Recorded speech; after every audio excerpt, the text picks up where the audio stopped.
एक बार की बात है, एक छोटे से गांव में रोहन नाम का एक लड़का रहता था।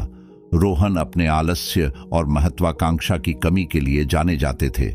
उसे समय बर्बाद करने और महत्वपूर्ण कार्यों में टाल मटोल करने की आदत थी।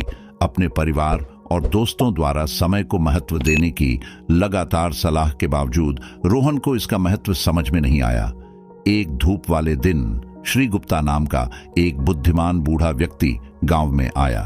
वह अपनी बुद्धिमत्ता और लोगों की समस्याओं को हल करने की क्षमता के लिए जाने जाते थे। बात तेजी से फैली और जल्द ही रोहन को मिस्टर गुप्ता के आने के बारे में पता चला। जिज्ञासा चरम पर थी। उसने बूढ़े व्यक्ति का मार्गदर्शन लेने का फैसला किया। रोहन श्री गुप्ता के पास पहुंचा, जो एक बड़े बरगद के पेड़ के नीचे बैठे थे। उन्होंने आदरपूर्वक प्रणाम करते हुए पूछा, श्रीमान, मुझे बताया गया है कि आपके पास महान बुद्धि है। क्या आप कृपया मुझे मार्गदर्शन दे सकते हैं कि मैं अपने जीवन का अधिकतम लाभ कैसे उठाऊं? युवक के संघर्ष को समझते हुए श्री गुप्ता मुस्कुराए और सिर हिलाया।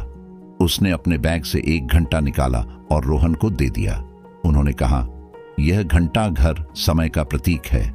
रेत का प्रत्येक कण आपके जीवन के एक अनमोल क्षण का प्रतिनिधित्व करता है। रोहन ने घंटे का चश्मा अपने हाथों में पकड़ लिया और उसके महत्व को महसूस किया। अब श्री गुप्ता ने आगे कहा, मैं चाहता हूं कि आप कल्पना करें कि इस घंटे के चश्मे से गिरने वाला रेत का प्रत्येक कण एक बर्बाद अवसर है। हर बार जब आप काम टालते हैं या समय बर्बाद करते हैं तो कुछ न कुछ हमेशा के लिए हाथ से निकल जाता है। रोहन ने अपने कृत्य की गंभीरता को समझते हुए श्री गुप्ता की बात ध्यान से सुनी। समय एक अनमोल उपहार है मेरे बेटे। यह किसी का इंतजार नहीं करता। बीतने वाला प्रत्येक सेकंड 1 सेकंड होता है जिसे आप पुनः प्राप्त नहीं कर सकते। यदि आप इसे बर्बाद करते रहेंगे तो एक दिन आप पछतावे से भरकर उठेंगे। अत्यावश्यकता महसूस करते हुए रोहन ने पूछा, लेकिन मैं कैसे बदल सकता हूं? मैं समय को कैसे महत्व दे सकता हूं और इसका अधिकतम लाभ कैसे उठा सकता हूं? श्री गुप्ता गर्मजोशी से मुस्कुराए। उन्होंने कहा, इसकी शुरुआत छोटे कदमों से होती है। लक्ष्य निर्धारित करके शुरुआत करें और अपने कार्यों को प्राथमिकता दें। उन्हें प्रबंधनीय भागों में तोड़ें और उन्हें एक एक करके पूरा करने पर ध्यान केंद्रित करें। अपने समय का प्रभावी ढंग से प्रबंधन करना सीखें। याद रखें, सफलता उन्हीं को मिलती है जो समय की कीमत समझते हैं। रोहन ने बूढ़े व्यक्ति की सलाह को दिल से लिया और अपने तरीके बदलने का फैसला किया। उन्होंने अपनी दैनिक दिनचर्या को व्यवस्थित करके विभिन्न गतिविधियों के लिए विशिष्ट समय सीमाएं निर्धारित करके शुरुआत की। उन्होंने विकर्षणों को दूर किया और केवल हाथ में लिए गए कार्य पर ध्यान केंद्रित किया। धीरे धीरे रोहन को अपने जीवन में एक सकारात्मक बदलाव नजर आया। दिन सप्ताहों में और सप्ताह महीनों में बदल गए। रोहन का नया समर्पण और अनुशासन रंग लाया।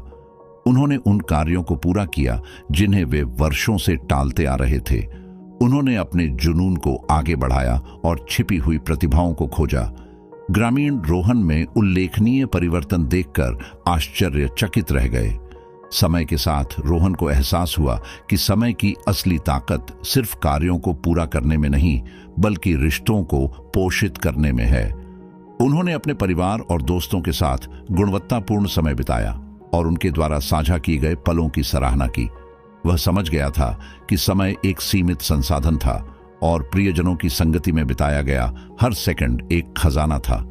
साल बीतते गए और रोहन बूढ़ा हो गया। उनके गांव ने उनकी उल्लेखनीय उपलब्धियों और समय के बुद्धिमानीपूर्ण उपयोग के लिए उन्हें सम्मानित किया। उन्होंने युवा पीढ़ी के साथ अपनी यात्रा साझा की और उनसे हर गुजरते पल को संजोने और अपने जीवन का अधिकतम लाभ उठाने का आग्रह किया। रोहन की कहानी दूर दूर तक फैल गई, जिसने अनगिनत व्यक्तियों को समय के साथ अपने संबंधों का पुनर्मूल्यांकन करने के लिए प्रेरित किया। लोग यह समझने लगे कि समय महज एक वस्तु नहीं है, बल्कि एक अनमोल उपहार है जिसे संजोकर रखने की जरूरत है। और इसलिए यह गांव श्री गुप्ता की बुद्धिमत्ता और रोहन के परिवर्तित जीवन के तहत फला फूला, जिसने सभी को समय के महत्व और उनकी नियति को आकार देने की शक्ति की याद दिलाई।